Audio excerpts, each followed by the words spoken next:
All right, hi there. We're going to take a look at lesson 8.6 where we're going to be factoring polynomials that have a leading coefficient that's not 1. So to start us off here, I've got two binomials and I'm just going to FOIL them. I'm going to multiply.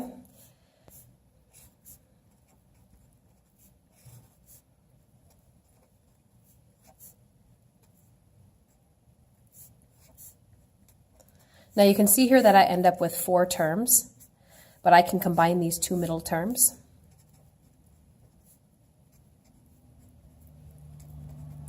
And then I end up with this as my product. Now you can see that that product is written right here. So our goal is to be able to factor this back to our binomials. So I multiplied the binomials. These are two factors. Multiply them, got the product. Now let's see if we can go backwards. Now the difference with this is that the leading coefficient here is 3. It's not 1. So we can't use that same trick that I taught you the other day. So in order to do this, to come up with these two binomials, I'm going to take this first coefficient and the last one, and I'm going to multiply them together to get a product of 6. Then I'm going to think about what factors does 6 have. I could take 1 times 6, and I could take 2 times 3 to get 6. Those are the factors of 6. Now what I'm going to do with my polynomial is I'm going to take these 3 terms here, and I'm going to pull this middle term back out. I'm going to rewrite this with 4 terms. So you see over here how this had 4 terms. I'm going to pull the 7x out, and I'm going to use one of the sets of factors here. So what numbers, either 1 or 6 or 2 or 3, which set of factors would give me 7? Well, obviously the 1 and the 6. So to make 7, I could take 6x plus x, and that would have given me the 7x.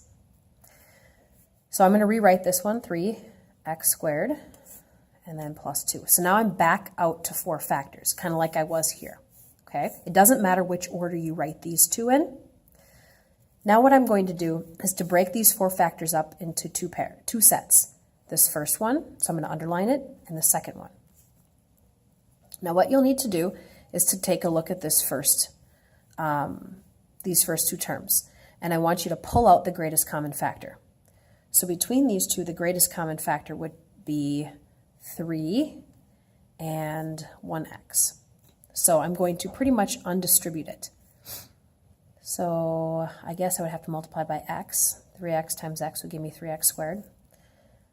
And then 3x times 2 would give me 6x. Okay, so I've pulled out the greatest common factor and factored this first part. Now I got to go here and I've got to factor this part. Well, the only thing that these two have in common is the number 1. So I'm going to pull out a positive 1. All right. Well, let's undistribute here. So 1 times x would give me the x, and 1 times positive 2 would give me the 2. Now, taking a look at what you have.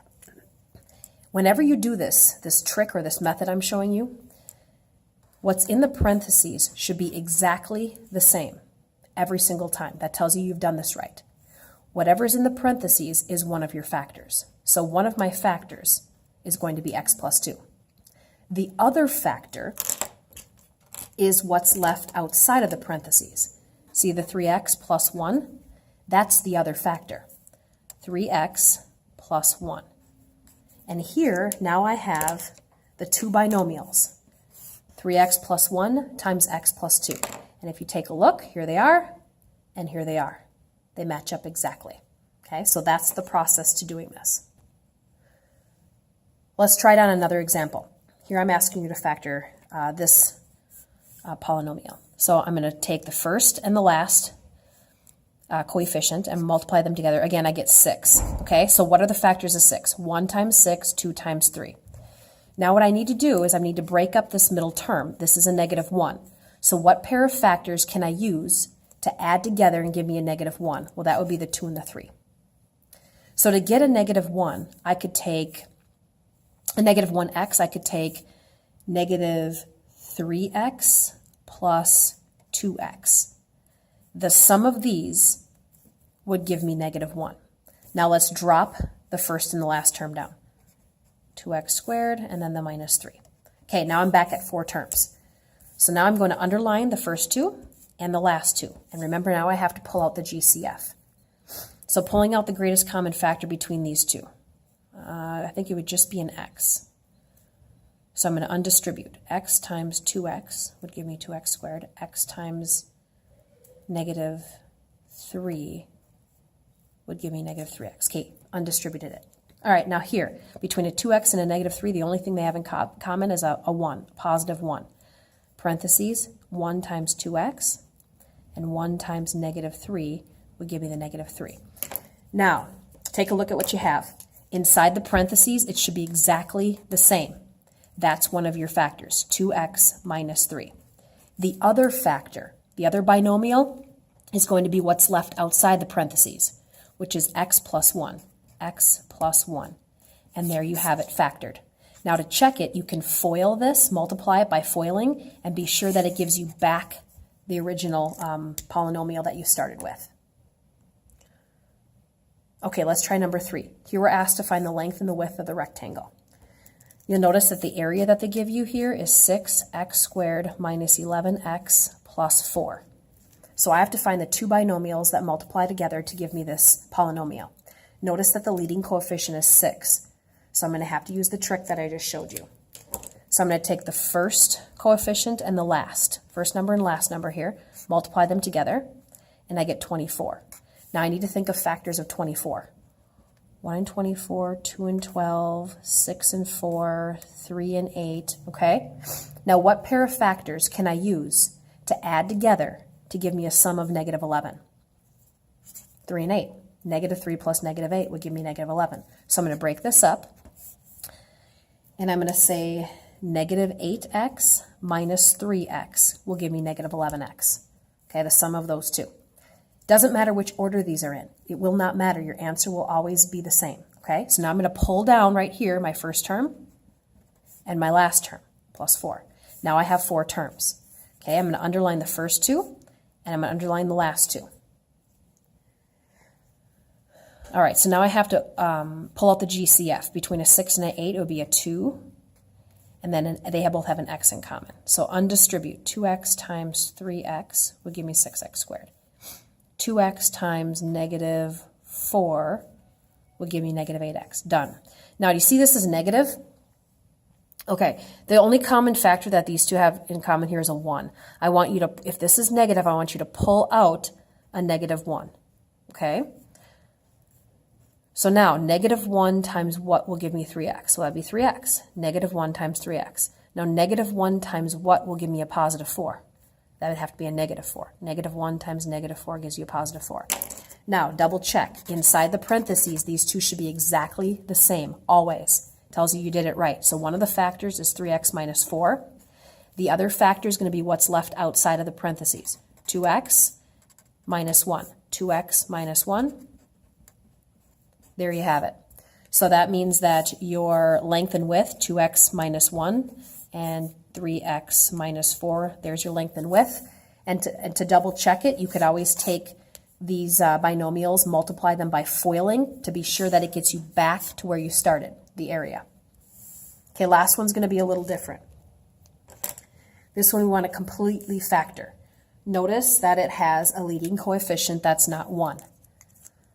There's a star next to this one. This is something we haven't seen before. Before you start, you want to double check to see if there's any GCF that you can pull out. Is there any factor that's in common between these three that could be pulled out? And you notice that they're all divisible by 2. So I could first pull out a factor of 2. And now I'm just going to undistribute. So 3 times 15x squared, 2 times 7x would give me the 14x, and 2 times negative 4. All right. So now I have 2 factors, but still this polynomial can be factored into 2 binomials. So I'm going to use the same process I did before. I'm going to take the first term and the last term. I'm going to multiply them together over here. 15 times 4 is 60. Now I want to think about multiples of 60. Factors of 60. Numbers we multiply together to give us 60. But we need them to add together to give us 7x. So think about 60. Well, you could take 2 times 30, but clearly that's not going to give you 7. So what comes to my mind is 5 and 12. I know 5 times 12 is 60. And I know I can use a 5 and a 12 to make 7. So I could make 7 by going 12x minus 5x would give me 7x. Okay? So I'm going to pull down the first factor, or the first number, plus, and then the minus 4. So I've just taken these three numbers and changed them to 4. Okay, don't forget about the 2 that's sitting out here. We're going to have to come back to that later because that's one of the factors. So now I'm going to underline my first 2 terms and last 2 terms, and I'm going to pull out the GCF like I did before.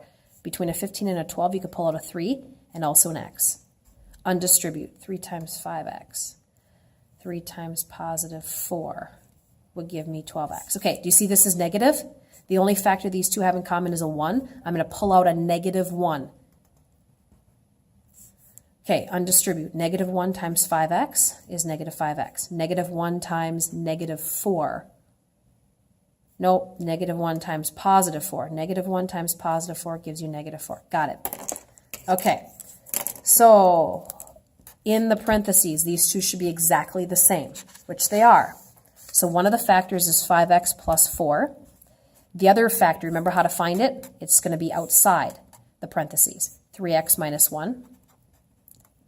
Okay, but there's a third factor. Don't forget, right here, the 2, you pulled it out right at the very beginning. There's a third factor. So this is completely factored. You've got 3 factors. You've got a 2, a 3x minus 1, and a 5x plus 4. Okay, and so you've completely factored that polynomial. All right, that was lesson 8.6. Good luck. Have a great day.